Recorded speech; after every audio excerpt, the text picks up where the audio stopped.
Good afternoon, everyone. I hope everybody's as okay as they can be. And here I am again, first time this month. And today it's the May Bokksu box, which came this morning. I'm actually really glad because it shows that subscription boxes are getting through, and this one obviously has come from Japan, so there aren't too many hold-ups on parcels coming from abroad, which is really good. It maybe took a little bit longer than normal, but with things as they are at the moment, with coronavirus and people not being sure how that's going to impact on things coming through in the post, I think it's not done too bad actually. So without further ado, I've already taken my address label off so you can't see that, and I've cut through the sellotape, which always comes with about half a reel on. Great stuff, because it's not going to fall apart as it comes through the postal system.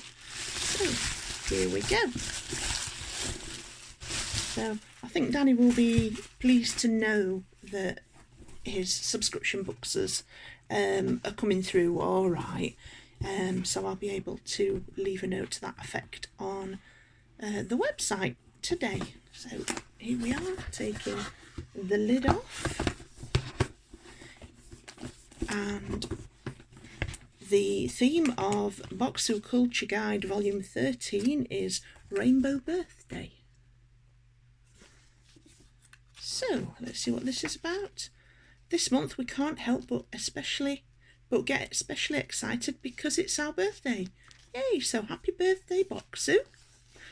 Since we got started in 2016, we've grown our little family of Japanese snacks and culture fanatics into a community that spans all over the world and together discovers everything Japan has to offer throughout the year.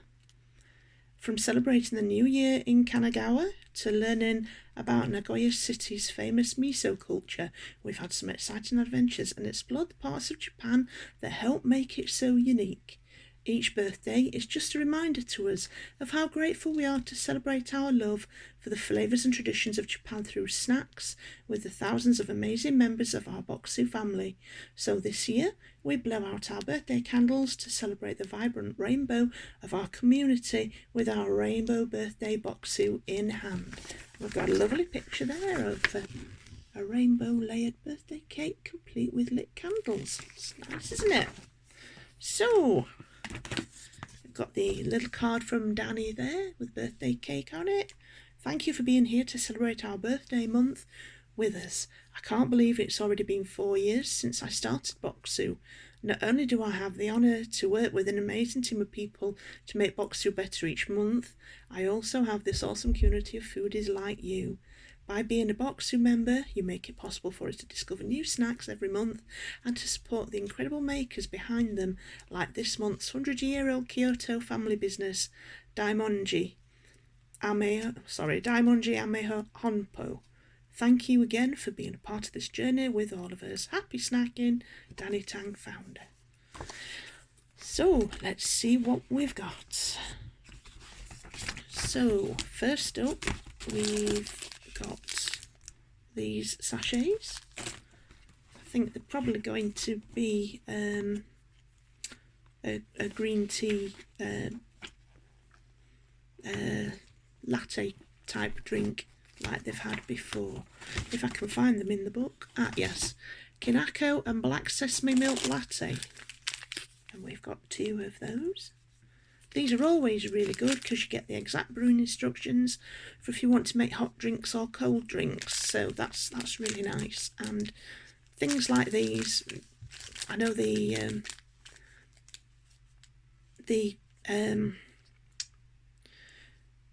sachets of matcha powder that you make up with hot water, they're really nice. So I've got every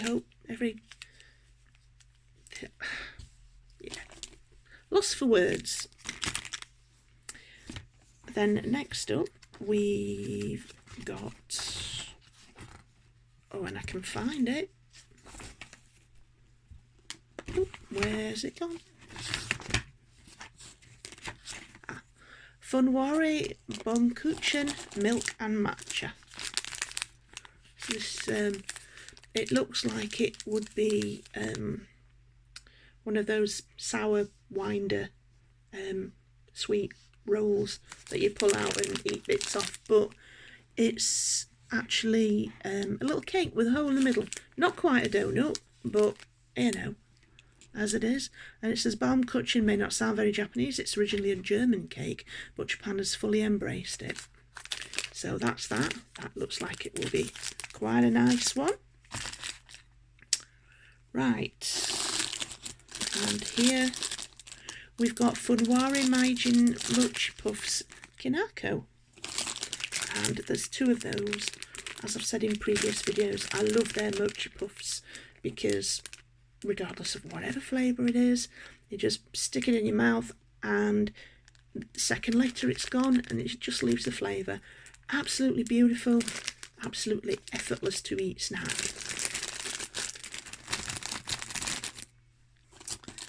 Then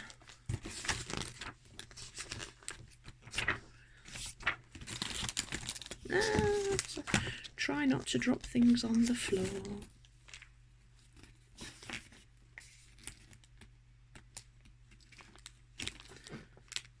Here it is. Koganemo golden sweet potato cake. Interesting. That's what that looks like. As you open the package, let the buttery sweet aroma of sweet potato greet you. It's made with the Naruto Kintoki sweet potato, which has a bright purple skin and golden interior and is known for its rich natural flavour. The natural sweetness of this sweet potato cake is deliciously complemented by hints of cinnamon and rum. So yeah, that'll be interesting. Next up, we've got candied yuzu peel. Now, until I started eating sushi, it actually was, I'd never actually tasted yuzu because it's not something that we really tend to get outside of Japanese cuisine.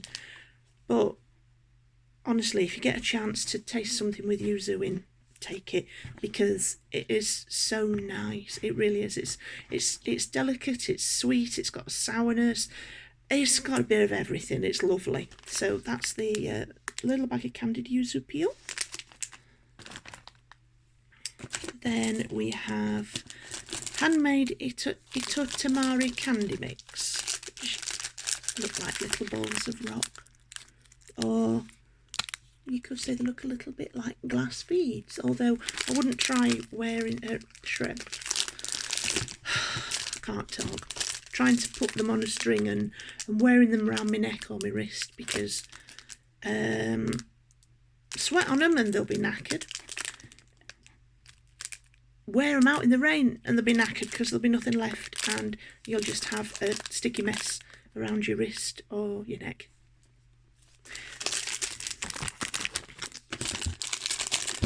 And then we have a Kajumi Gummy peach. So it's a bag of sweets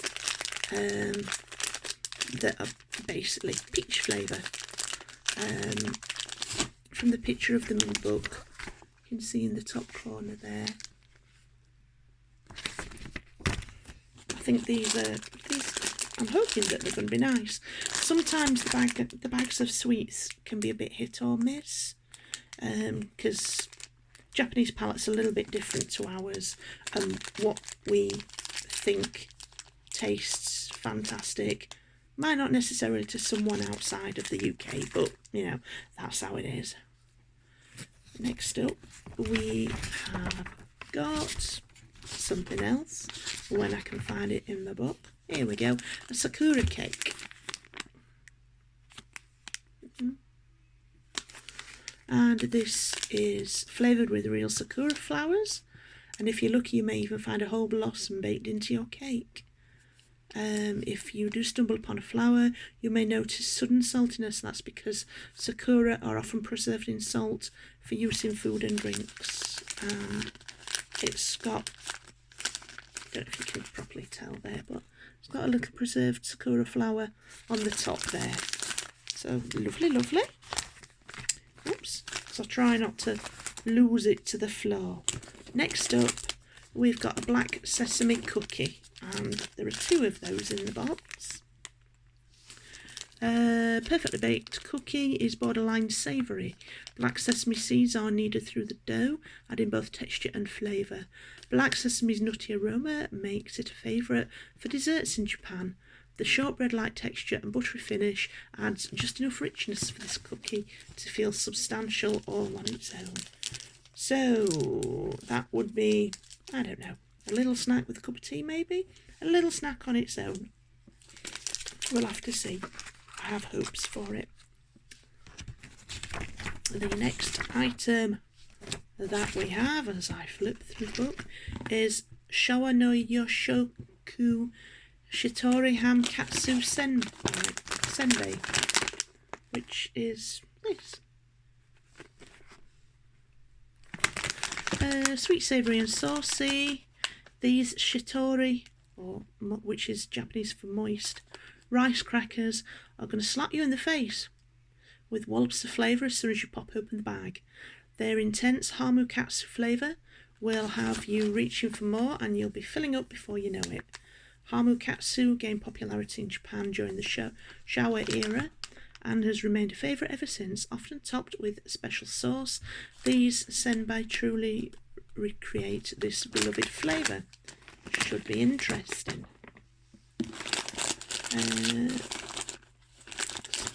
The next one that I've got is these 2 little bags of aji curry. These little wheat and potato puffs are both light and flavourful. A combination we love. Savoury curry seasoning tops it off for an addicting snack.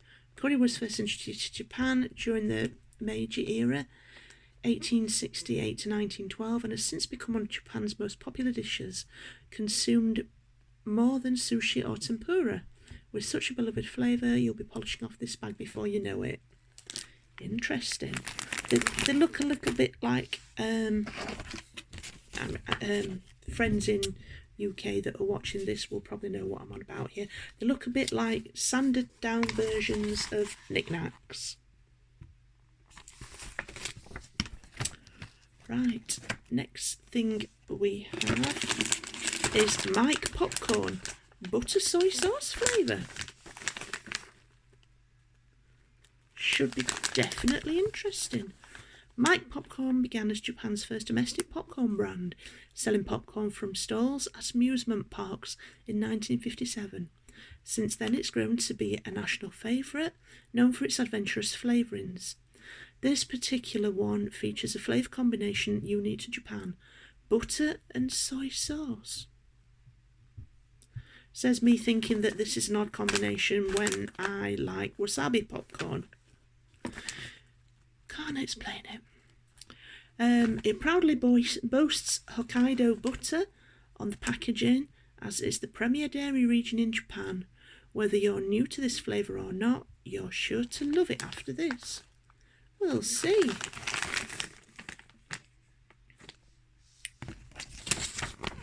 Let's have a look. I've got a couple more things in the box that I haven't found in the book yet. Right, here's the first one. It's Kuroi Kinako Sandango Mochi. And there's 2 of them with the cute little animals on the animals and a little girl by the look of it. Might be a sumo wrestler. I'm not entirely sure. It could be gender fluid. Not making any assumptions. Beloved Japanese folk tale character Momotaro leads his friends. Oh, it's a guy. Momotaro leads his friends across this delicious snacks packaging. Super soft and chewy mochi dumplings are flavoured with kuromitsu, a traditional Japanese black sugar syrup. Then they are rolled in roasted soybean powder for a classic flavour combination. The natural nuttiness of the kinako helps balance the sweetness of the koromitsu for a subtle flavour. Be sure to eat this mochi as soon as possible to best enjoy its soft texture. Well, no time like the present, is there? Shall I give one a try now?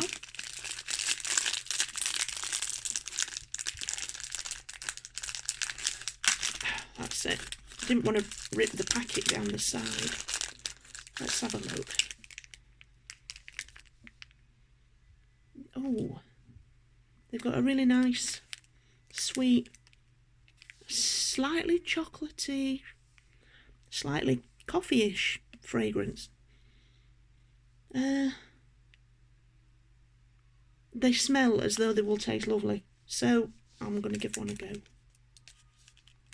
It's covered in lots of the roasted soybean powder. It's falling out in the packet there, so you can see how squidgy they are as well. Here we go.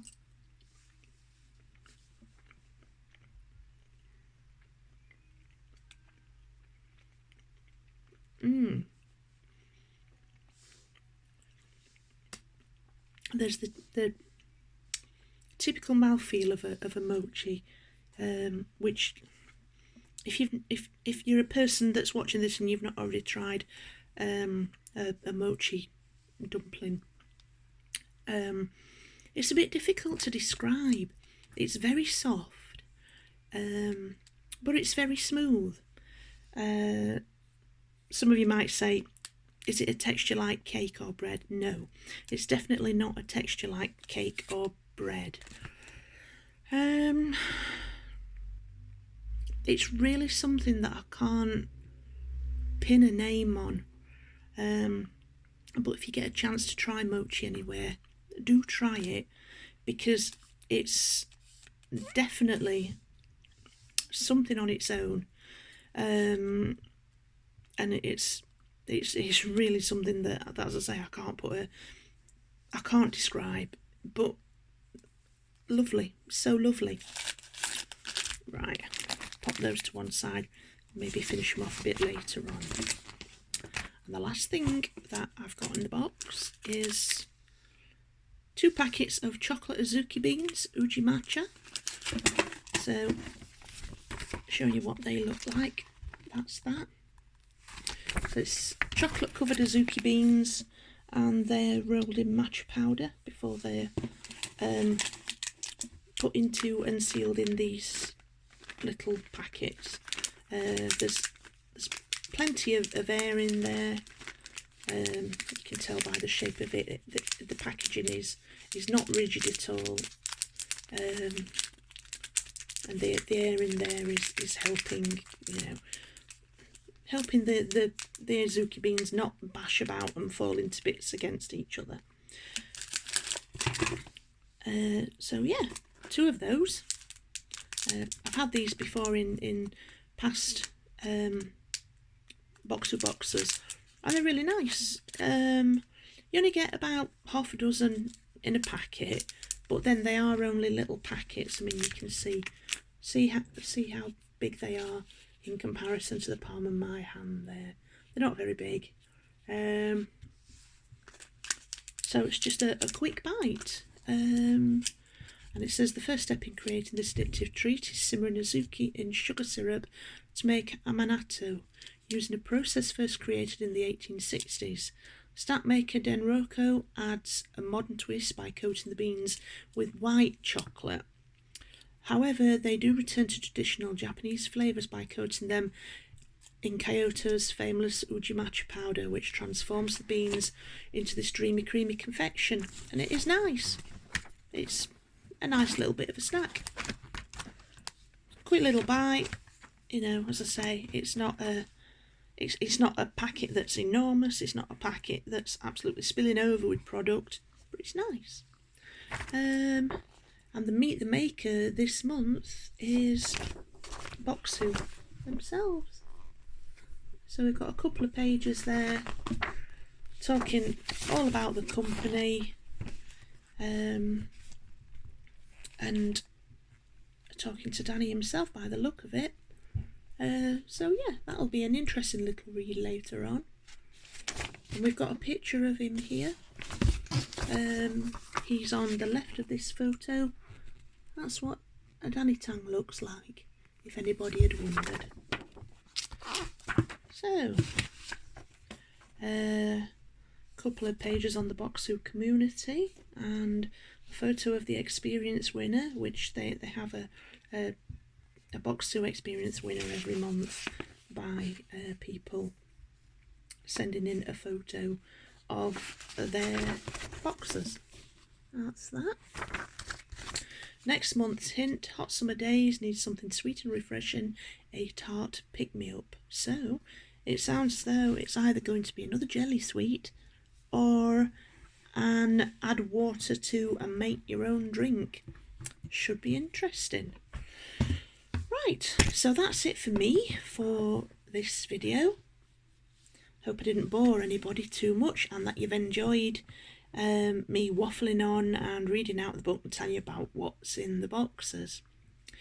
As I say, it's really nice to know that the Bokksu boxes are getting through, and the international post hasn't got too many hold-ups. So that's it for me for this video. Hope you all have a lovely day, and I hope it's sunny wherever you are when you're watching this, and that all is good in your little worlds, and we're all coming out the other side of this virus as well as we can do. So I'm going to clear off now and repack everything back into my box, but I'll see you again soon when my next subscription box comes through. I'm not sponsored by Bokksu or anybody else for this video. I buy the boxes because I like them and I like the choice of snacks that we get in them. And I just thought it'd be a nice thing to put these videos together for you guys. So I'm going to go because we're nearly on 23 minutes and you probably won't want to hear me waffle on anymore. So see you soon, folks. Have a lovely day. Bye bye.